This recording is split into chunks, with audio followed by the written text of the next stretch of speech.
In a golden hive, a little bee named Lila felt too weak to fly.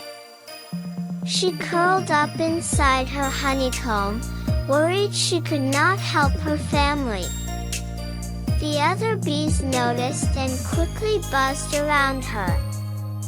Some brought drops of sweet nectar, others fanned their tiny wings to keep her cool, and a few guarded her cells so she could rest. "Don't worry, Lila," they hummed gently. "The hive is strong when we care for one another." After a few days, Lila's strength returned.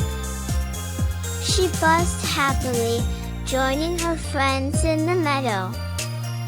Looking around, she realized their hive was not just a home, it was a family.